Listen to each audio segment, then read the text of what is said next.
wa anni Rasulullah, dan aku bersyahadat, bersaksi bahwa diriku adalah utusan Allah. La yalqallaha bihima abdun ghaira syakin fihima illa dakhalal jannah. Seseorang tidak akan bertemu dengan Allah apabila membawa keduanya, melainkan dia akan masuk ke dalam surga. Artinya jika seseorang bertemu dengan Allah Subhanahu wa taala membawa dua kalimat tersebut, ghaira syakin fihima, tanpa ragu dengan keduanya, maka dia akan masuk surga. Maka dia akan masuk surga. Ini keutamaan yang lain. Keutamaan berikutnya, orang yang mengucapkan dua kalimat syahadat dengan ikhlas dan yakin akan masuk surga bagaimanapun keadaan amalnya. Kalau tadi masuk surga secara umum, sekarang bagaimanapun keadaan amalnya. Menunjukkan bahwa amalan seseorang setelah syahadat itu bertingkat-tingkat. Ada yang imannya kuat, ada yang imannya lemah.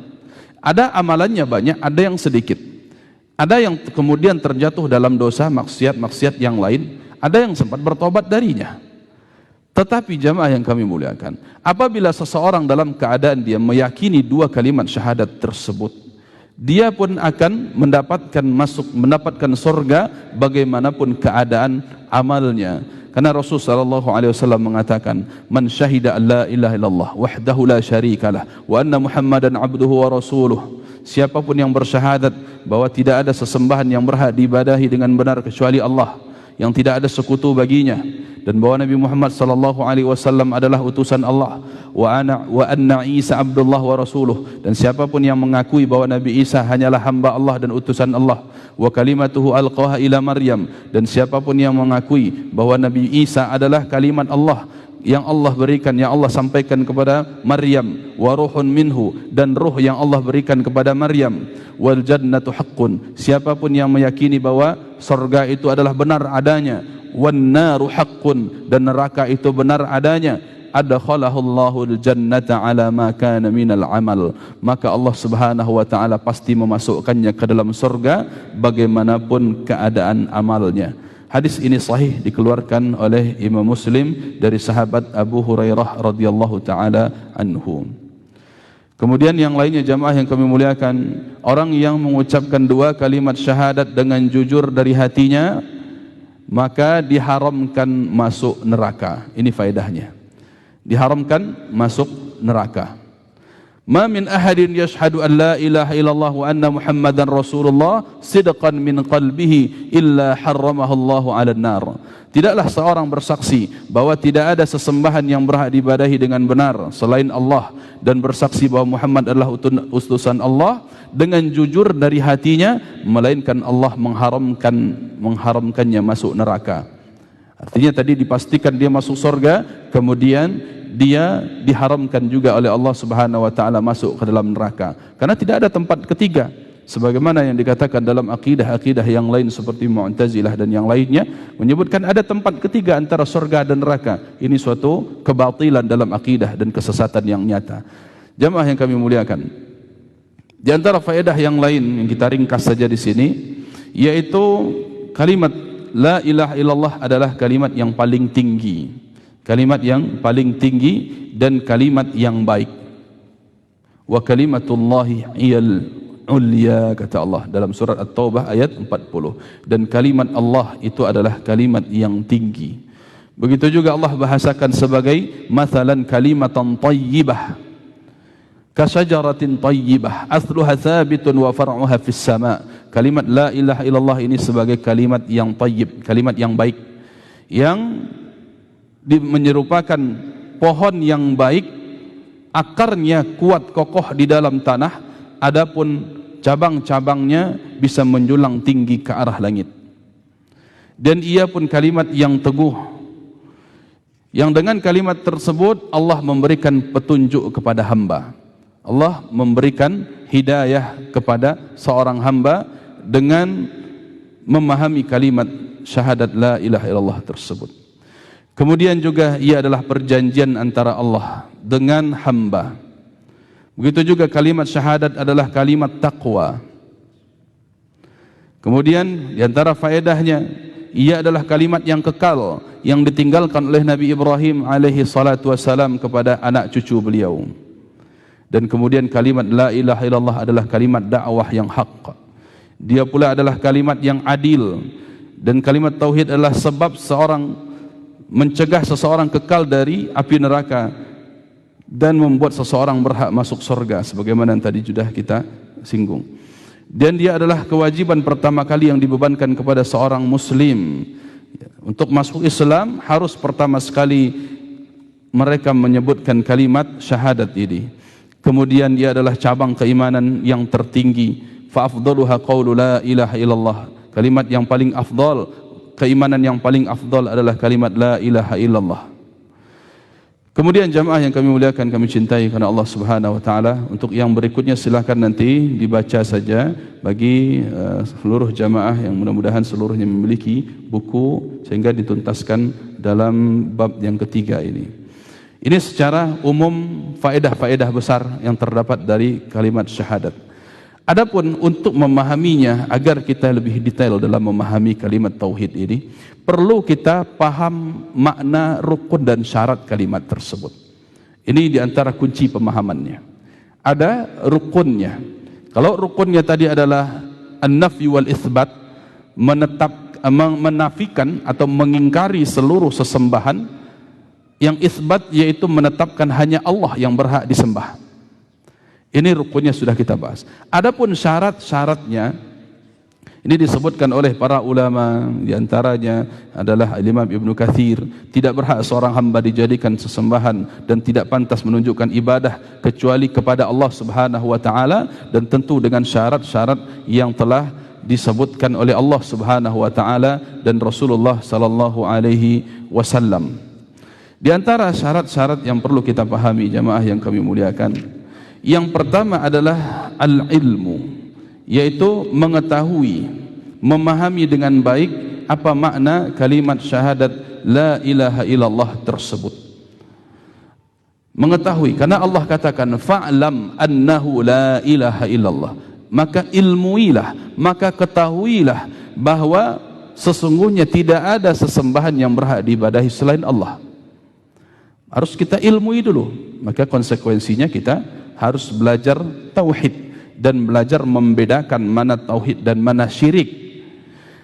Man mata wa huwa ya'lamu annahu la ilaha illallah dakhala al-jannah. Rasul sallallahu alaihi wasallam bersabda dalam hadis sahih riwayat Imam Muslim, siapapun yang meninggal dalam keadaan ya'lam, dia mengetahui, berilmu tentang la ilaha illallah, maka dia masuk surga.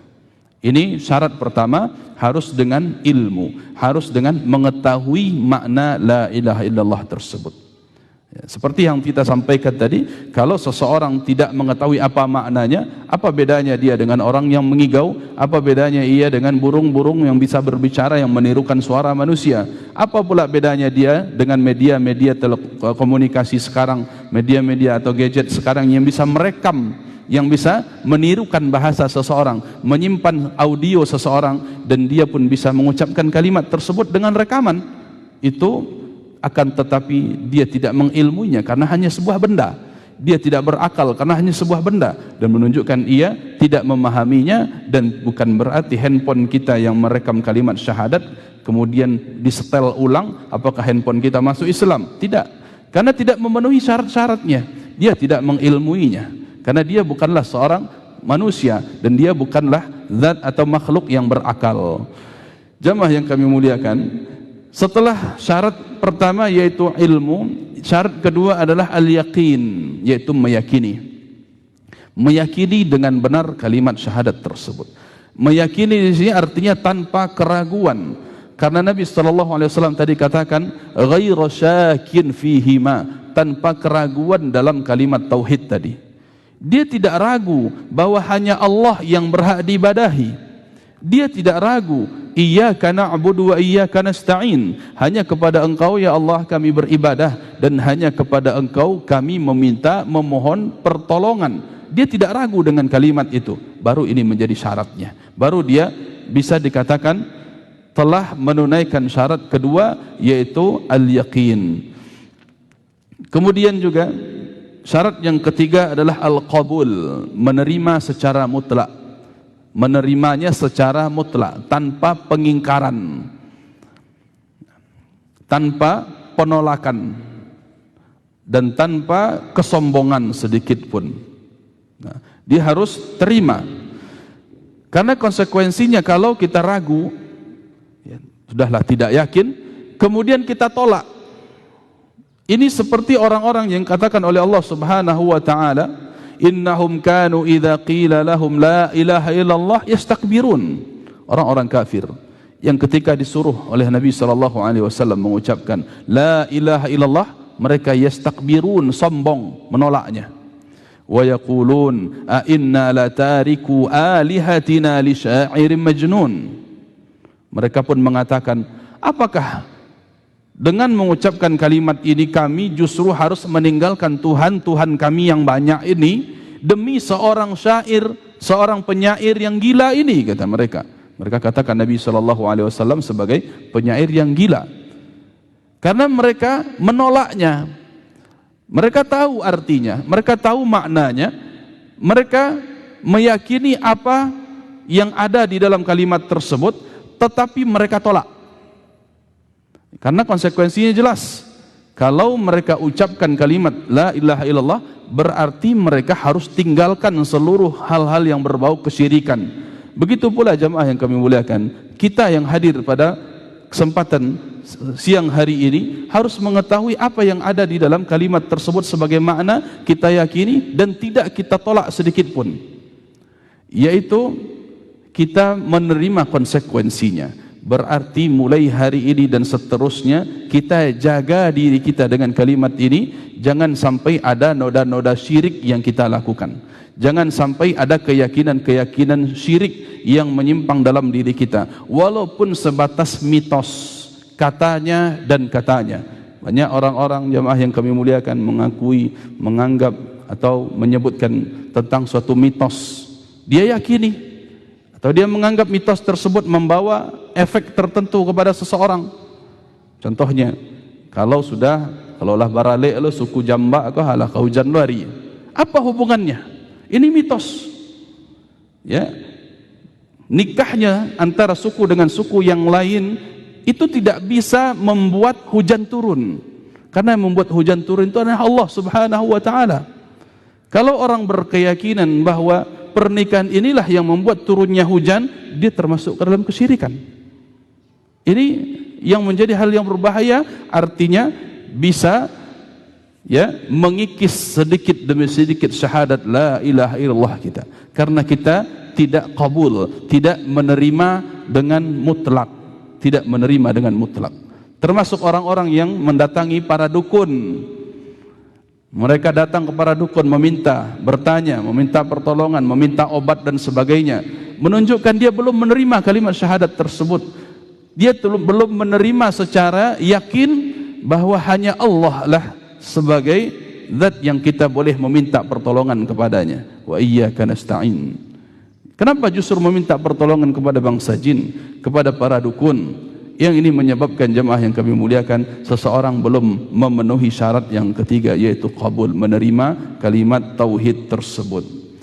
Kemudian yang keempat syaratnya adalah al-inqiyad, yaitu tunduk dan patuh.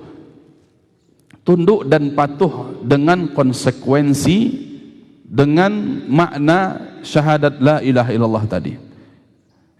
Artinya dia patuh, mau tak mau sekarang harus dia tinggalkan seluruh syirik, itu maknanya. Dia tunduk. Walaupun tadi jimatnya dia beli dengan harga mahal, jimat penglarisnya harga 1 miliar rupiah misalnya. Ketika dia sudah mengucapkan kalimat la ilaha illallah, dia harus tunduk. Dia harus tunduk dengan konsekuensinya, berarti dia harus bakar tadi jimat-jimat yang ada. Dia harus tinggalkan dukun-dukun yang pernah dia datangi. Dia harus bertobat kepada Allah Subhanahu wa taala atas kesyirikan yang pernah dia lakukan. Jamaah yang kami muliakan, tentu dalam hal ini mudah-mudahan tidak membuat kita berputus asa atas rahmat Allah Subhanahu wa taala. Tetapi apapun kesyirikan yang pernah kita lakukan, seluruhnya itu jalan satu-satunya hanyalah taubat kepada Allah Subhanahu wa taala. Jangan berputus asa. Jangan kita katakan lah terlalu lama awak berbuat syirik kiranya. Rasanya tak mungkin diampuni di Allah Subhanahu wa taala. Tidak, jemaah yang kemuliakan. Ma lam yugharqir, kata Nabi sallallahu alaihi wasallam. Selama seseorang itu belum sakaratul maut, maka Allah masih terima taubatnya. Innallaha yaqbalu taubatal 'abdi ma lam yugharqir. Allah Subhanahu wa taala menerima taubat seorang hamba selama belum datang sakaratul maut kepadanya. Masih ada kesempatan untuk bertobat. Apakah kita dulu pernah memasangkan jimat, tolak bala, tangka palasi dan seterusnya? Pernah kita memasang gantungan-gantungan di dinding rumah kita untuk menolak gangguan dari makhluk-makhluk halus? Pernahkah mungkin seseorang di antara kita mempertemukan dia dengan jodohnya dengan menggunakan pelet, menggunakan santet dan sebagainya? Pernahkah kita di antaranya mendatangi dukun, pawang hujan, tukang ramal dan sebagainya? Pernahkah mungkin dahulu kita berobat kepada orang-orang yang dianggap tabib di masyarakat, namun menggunakan bacaan-bacaan jampi-jampi yang tidak bisa kita dengar, yang mereka sebut secara rahasia atau hanya sebatas ucapan di mulut-mulut dengan gerakan-gerakan bibir saja? Ini di antara jampi-jampi dan ciri-cirinya yang menunjukkan ini adalah kesyirikan kepada Allah Subhanahu wa taala. Kalau seluruhnya itu pernah kita lakukan, maka jalan satu-satunya adalah bertobat kepada Allah Subhanahu wa taala dan kita inqiyad, tunduk dengan konsekuensi kalimat tauhid tadi. Wa anibu ila rabbikum, kata Allah. Kembalilah kepada Rabb kalian, bertobatlah, wa aslimu lahu, dan patuhilah Allah, berserah dirilah kita dalam patuh tunduk kepada Allah Subhanahu wa taala, min qabli an ya'tiyakumul azab, sebelum datang kepada kalian azab dari Allah Subhanahu wa taala. Syarat yang kelima adalah as-sidqu, jujur dalam mengucapkannya. Jujur dari hati kita. Jangan sampai lain di hati, lain pula di mulut. Seperti orang-orang munafik. Wa minan nasi man yaqulu amanna billahi wa bil yaumil akhir wa ma hum bimu'minin, kata Allah dalam surat Al-Baqarah ayat 8. Di antara manusia ada yang mengatakan amanna billah, aku beriman kepada Allah. Dia mengakui beriman dalam hati, dalam lisannya saja, dalam ucapannya saja dia beriman kepada Allah dengan kalimat la ilaha illallah, dan dia beriman dengan hari kiamat. Wa ma hum bimu'minin, padahal mereka itu tidak beriman, kata Allah. Artinya lain di mulut, lain di hati. Ini orang-orang munafik. Dia mengucapkan kalimat tauhid di lisannya saja, tapi perbuatannya penuh dengan kesyirikan. Dalam hatinya tidak mengakui, maka dia tidak memenuhi syarat ini. Maka syarat yang kelima adalah as-sidqu, yaitu jujur di dalam mengucapkannya. Syarat yang keenam adalah al-ikhlas. Ikhlas dia mengucapkan kalimat tersebut murni karena Allah Subhanahu wa ta'ala. Karena Allah katakan, qul inni umirtu an a'budallaha mukhlishan lahuddin, dalam surat Az-Zumar ayat 11. Katakan wahai Muhammad, sesungguhnya aku diperintahkan agar beribadah kepada Allah dengan mengikhlaskan, memurnikan ketaatan kepadanya dalam menjalankan agama.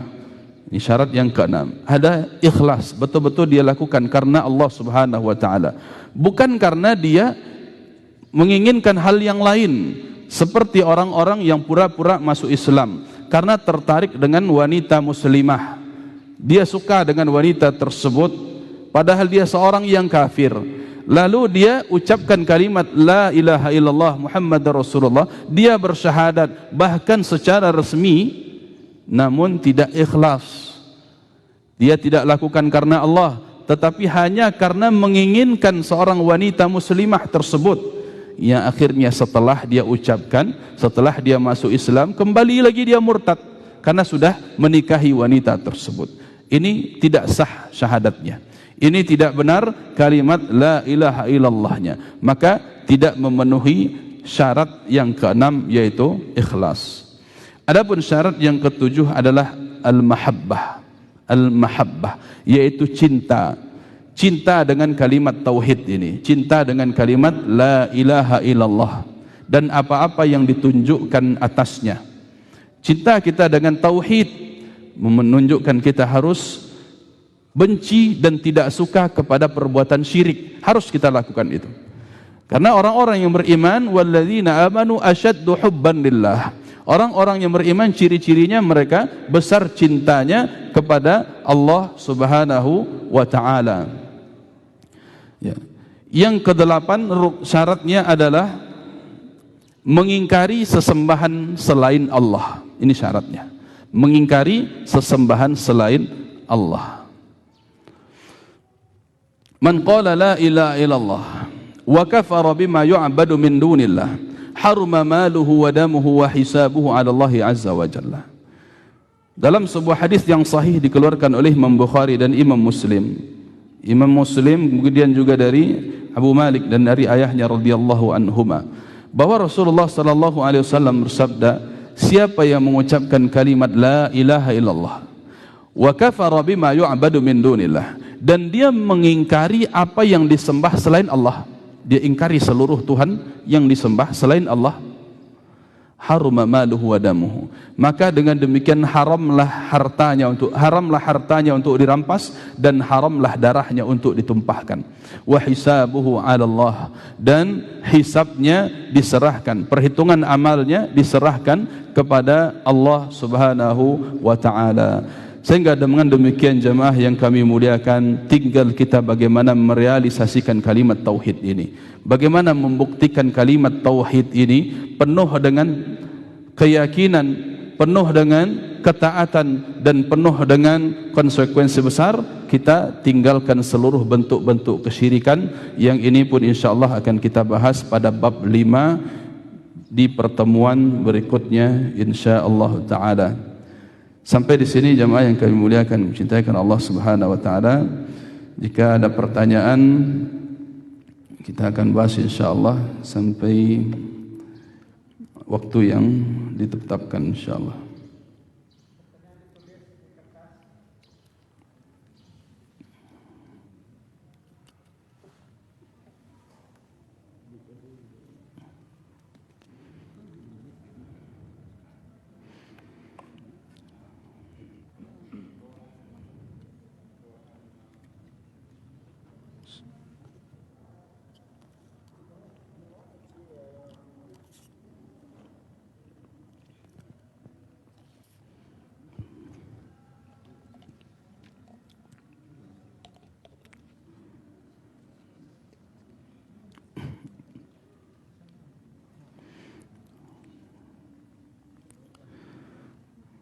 Bismillah, di sini ada pertanyaan. Assalamualaikum Ustaz. Waalaikumsalam.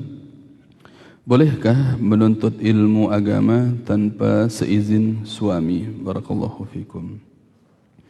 Jamaah yang kami muliakan, kami cintai Allah Subhanahu wa taala. Ada sebuah prinsip di dalam konsekuensi la ilaha illallah ini, yaitu la ta'ata lil makhluq fi ma'siyatil khaliq. Tidak boleh ada taat kepada makhluk dalam rangka bermaksiat kepada Sang Khalik Allah Subhanahu wa taala. Sekarang urusan menuntut ilmu, tentu ada rincian di situ. Ada yang diwajibkan dan ada yang hukumnya mubah. Menuntut ilmu yang wajib yaitu ilmu yang berkaitan dengan agama tentunya. Yang pertama sekali adalah fa'lam annahu la ilaha illallah. Ilmu tentang materi tauhid, mempelajari tauhid. Ini kewajiban, tidak boleh ditinggalkan. Belajar agama kewajiban, fardhatun ala kulli muslim, sebagai kewajiban atas setiap muslim. Selama seseorang itu merasa dirinya beragama Islam, maka wajib baginya untuk belajar agama. Maka tidak ada ketaatan kepada makhluk dalam rangka bermaksiat kepada Sang Khalik Allah Subhanahu wa taala. Artinya di sini jamaah yang kami muliakan, ketika kita melanggar kewajiban Allah, maka kita telah bermaksiat kepada Allah. Sedangkan di sini ada orang yang melarangnya. Ada orang yang melarang kita taat kepada Allah, menunjukkan dia menyuruh kita bermaksiat kepada Allah Subhanahu wa taala. Ini konsekuensi besar pertama. Jadi harus seseorang itu ketaatan pertamanya mutlak tunduk kepada Allah Subhanahu wa taala.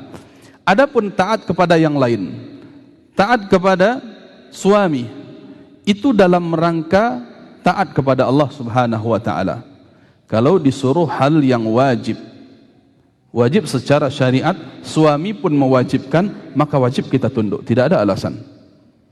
Di antaranya menutup aurat, wajib secara syariat. Suami menyuruh kita menutup aurat, wajib kita lakukan. Kalau seseorang mengingkari, berarti dia mengingkari Allah Subhanahu wa taala. Walaupun yang menyuruh itu suami, padahal yang menyuruh sebenarnya adalah Allah Subhanahu wa taala. Begitu juga ketika suami menyuruh mengingatkan istrinya untuk salat, menyegerakan salat pada awal waktunya sebenarnya. Ini adalah perintah dari Allah Subhanahu wa taala. Yang suami menyuruh berarti menunjukkan di sini kewajiban yang mutlak tanpa tawar-menawar. Adapun perkara-perkara yang mubah, perkara-perkara yang boleh, tidak bertentangan dengan syariat. Misalnya suami menyuruh untuk membuatkan kopi, membuatkan minuman, perkaranya hukum asalnya mubah, tetapi ketika suami menyuruh, maka jadilah hukumnya wajib, karena ini termasuk ketaatan kepada suami dalam hal yang ma'ruf, hal yang dibenarkan syariat. Tetapi ketika suami menyuruh seseorang meninggalkan apa yang diwajibkan baginya, wajib secara syariat, tapi suami menyuruh untuk meninggalkan itu, maka kewajiban perintah untuk mengikuti suami tidak lagi wajib. Justru harus bagaimanapun caranya kita mencari celah untuk tidak mengikuti suami tersebut. Kita cari strateginya. Kalau memang di sini ditanyakan untuk ilmu agama tanpa izin suami misalnya, dia ingin keluar belajar, dia ingin datang ke masjid untuk menuntut ilmu, tapi dilarang oleh suaminya, maka cari cara yang lain. Bisa dengan mendengarkan rekamannya, bisa dengan mendengarkan live-nya, menyaksikan di YouTube-nya atau di media-media yang bisa disaksikan di sini. Kalau memang itu nanti membawa mudarat yang lebih besar. Dan tentu sebaiknya jemaah yang kami muliakan, dalam hal ini juga bagian dari lahan dakwah wanita tersebut. Lahan dakwah yang berhak dia dakwahi pertamanya adalah suaminya. Dia dakwahi, ini isi kajiannya begini, ya fungsinya begini dan begini, ya kita harus memahami ini dan itu, ya kita ajak suami kita menuju jalan kebaikan, ke pengajian-pengajian yang menunjukkan kita ingin memahami firman Allah Subhanahu wa taala, hadis Nabi sallallahu alaihi wasallam. Maka jemaah yang kami muliakan, di samping kita memahami prinsip yang tadi, tidak ada ketaatan kepada makhluk dalam rangka bermaksiat kepada Sang Khalik Allah Subhanahu wa taala, kita pun perlu strategi, perlu cara untuk merealisasikannya agar tidak muncul mudarat-mudarat yang lebih besar. Ya, jangan sampai kita gegabah hanya dengan menggunakan prinsip tersebut, lalu kita tidak hikmah di dalam menjelaskannya kepada suami, malah melawan. Ini justru tidak memberikan efek apa-apa kepada kita, melainkan hanyalah keburukan saja. Maka bagaimanapun caranya jamaah yang kami muliakan, hadapilah seluruhnya dengan hikmah, dengan bijak. Bagaimana kita bisa memahamkan suami dalam hal demikian. Barakallahu fikum.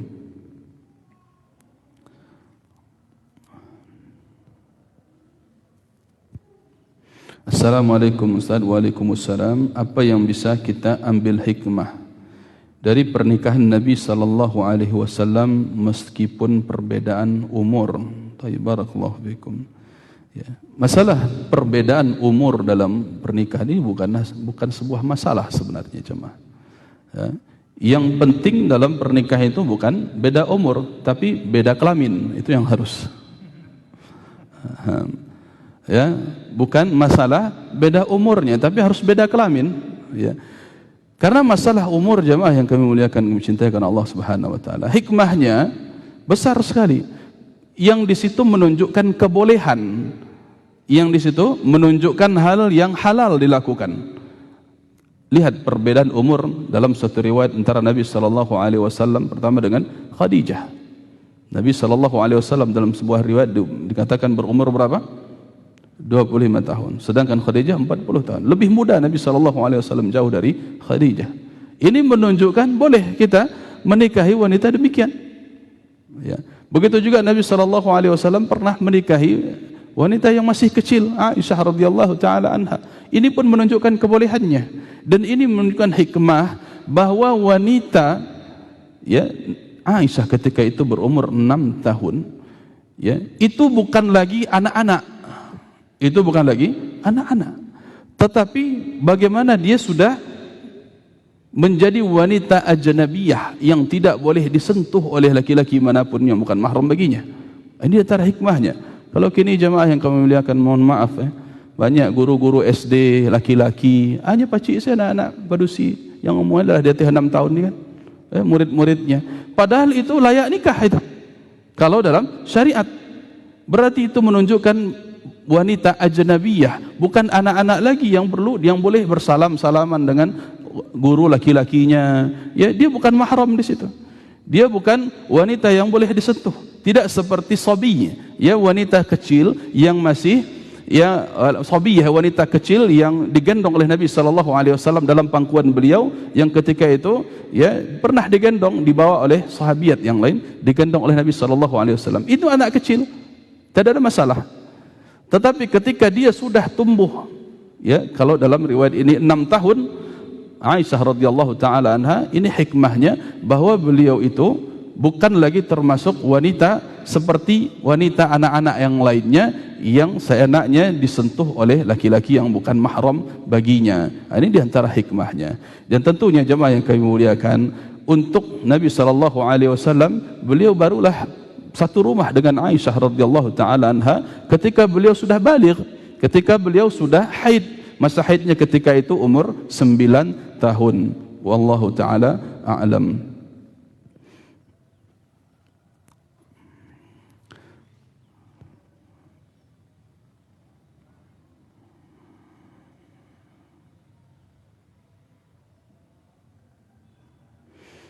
Assalamualaikum. Waalaikumsalam. Apakah ada manfaat dan pelajaran melihat kisah kehidupan seseorang lewat acara tontonan gosip artis, baik dari kerukunan rumah tangga dan perceraian mereka? Jemaah yang kami muliakan, subhanallah, ini suatu hal yang perlu, ya, untuk kita pahami baik-baik, bahwa urusan rumah tangga seseorang itu termasuk bagian dari privasinya, yaitu hal rahasia dalam kehidupan dia yang tidak seenaknya dibeberkan. Tidak boleh kita sebarkan permasalahan dalam keluarga mereka. Yang boleh diumumkan itu hanyalah pernikahan. Aulim walau bisyah, kata Nabi SAW kepada Abdurrahman bin Auf, walimahkanlah, umumkanlah pernikahanmu walaupun dengan menyembelih 1 ekor kambing. Yaitu mengumumkan pernikahan biasa, itu yang dibolehkan, supaya tidak terjadi fitnah. Jangan-jangan seseorang ini dia tidak dikabarkan menikah, tapi tiba-tiba bergandengan tangan dengan seorang wanita, nampak dari kejauhan, nampak dari mobilnya keluar seorang wanita. Ini justru menjadi fitnah, tuduhan. Siapa pula nih yang dibawa sama ustadz ini? Enggak tahu kan? Makanya dianjurkan untuk mengumumkan pernikahan. Itulah anjurannya. Tetapi setelah itu masuk kepada fase berikutnya, tidak boleh ada yang ikut campur lagi. Tidak boleh ada yang ikut campur lagi, ya, menanya-nanyakan bagaimana romantisnya dalam rumah tangga, menanyakan bagaimana, ya, dia menceritakan begini dan begini dalam rumah tangga, terjadinya pertengkaran, terjadinya cekcok sedikit. Itu bukanlah untuk diceritakan, jemaah yang kami muliakan. Bahkan Nabi SAW melarang keras, dan diantara dosa besar, kata beliau, seorang laki-laki dan wanita yang apabila berhubungan suami istri di malam harinya, kemudian dia ceritakan kepada orang lain setelah dia bangun dari tidurnya, maka ini termasuk dosa besar. Begitu juga jemaah yang kami muliakan, antara seseorang dengan orang yang lainnya, ya, di dalam rumah tangga, hati-hati kita. Banyak orang-orang yang kemudian menjadi kompor untuk membakar keharmonisan rumah tangga, ya. Sehingga banyak orang yang salah di dalam curhat. Dia ceritakan, suami saya begini, suami saya begini. Ya, ada batasan-batasannya jemaah yang kami muliakan. Bahkan kalaupun terjadi masalah dalam rumah tangga, tidak ke sembarang orang kita berbicara, tapi siapa?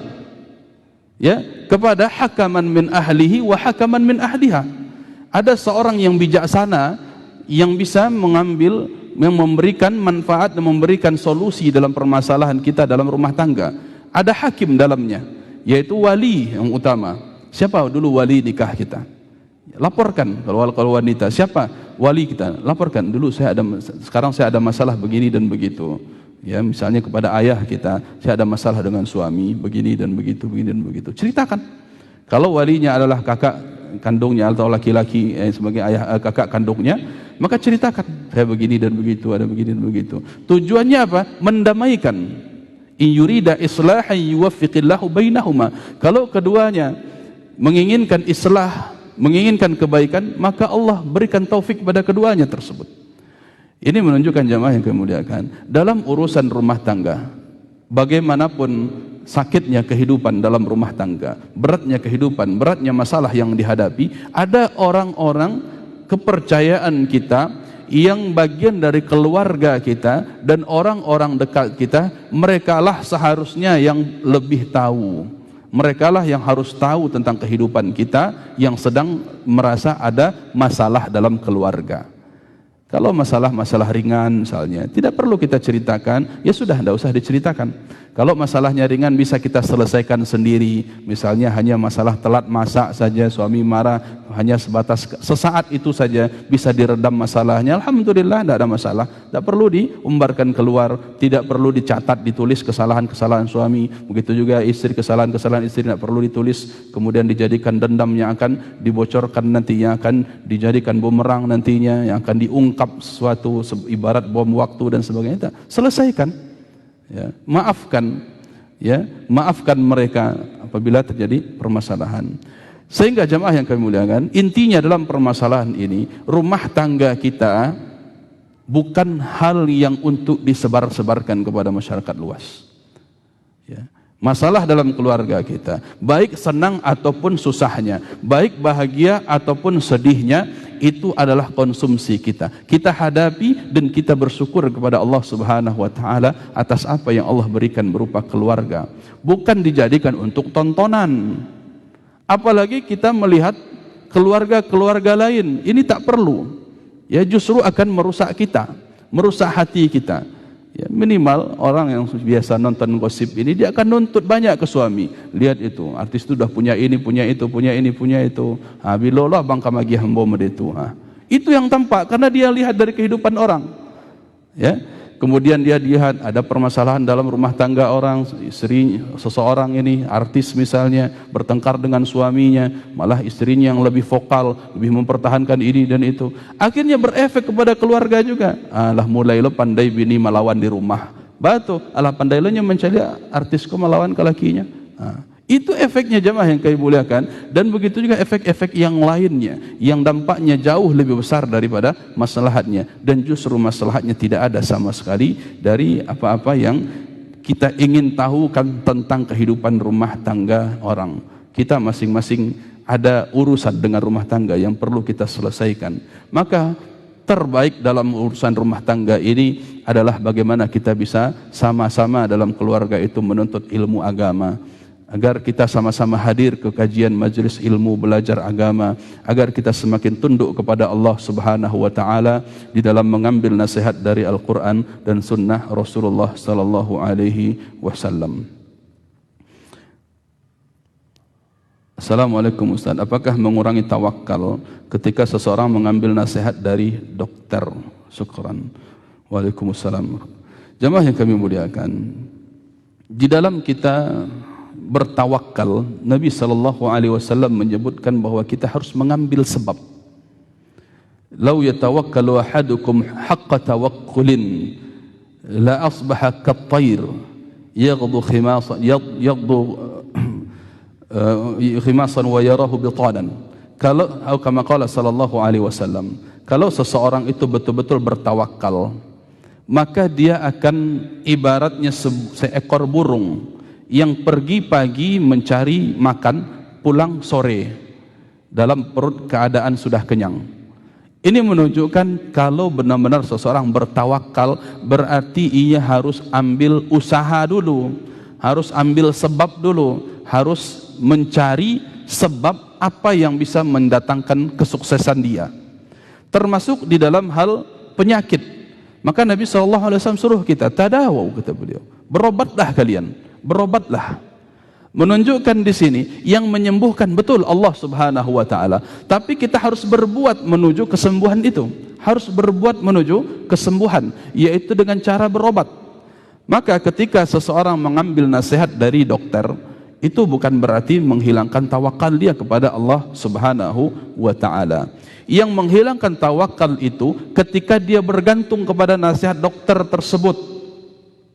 Ketika dia bergantung kepada nasihat dokter tersebut, tidak mau memohon kepada Allah Subhanahu wa taala. Maka jamaah yang kami muliakan, ada sebuah tip diberikan oleh para ulama di dalam kita menghadapi hal demikian. Awali aktivitas kita dengan doa. Di antaranya bismillah, ini doa, meminta pertolongan kepada Allah dengan namanya bismillah. Yang kedua, ikhtiar, mengambil sebab, yaitu berusaha. Kita berusaha melakukan apa yang akan kita lakukan tadi. Yang ketiga, baru bertawakal. Tutup usaha kita tersebut dengan tawakal. Serahkan kepada Allah Subhanahu wa taala. Ini kunci setiap permasalahan dan kegiatan kita. Pagi harinya kita ingin berangkat kemana? Bismillah. Minta dulu doa kepada Allah Subhanahu wa taala. Doakan agar Allah mudahkan urusan kita. Kemudian lakukan dengan maksimal, dengan sebaik-baiknya. Walaupun dalam urusan memasak ibu-ibu di dapurnya, bismillah dulu. Kemudian lakukan dengan baik agar bersungguh-sungguh supaya masakannya enak, supaya masakannya tidak gosong, supaya masakannya bergizi dan sebagainya. Lakukan dengan sungguh-sungguh. Pilih bahan-bahan yang baik, bahan-bahan yang aman, tidak membahayakan seseorang dan seterusnya, bahkan dirinya sendiri. Ini ikhtiarnya. Setelah itu tawakal dia. Tawakal, mudah-mudahan enak. Mudah-mudahan masakan ini membawa manfaat untuk orang yang memakannya dan seterusnya. Begitulah dikiaskan kepada seluruh masalah-masalah atau kegiatan-kegiatan kita yang lainnya, termasuk ketika kita mendapati kesulitan atau penyakit-penyakit tertentu. Dahulukan dengan doa, kemudian lakukan ikhtiar, dan terakhir tutuplah dengan tawakal, serahkan kepada Allah Subhanahu wa taala. Mungkin cukup sampai di sini pembahasan kita karena sudah jam 11 dan kita siap-siap melaksanakan salat Jumat insyaallah. Barakallahu fikum. Mudah-mudahan bermanfaat apa yang kita bahas. Wassallallahu ala nabiyyina Muhammad wa ala alihi wasallam. Allahumma salah dan kurang kami mohon maaf. Assalamualaikum warahmatullahi wabarakatuh.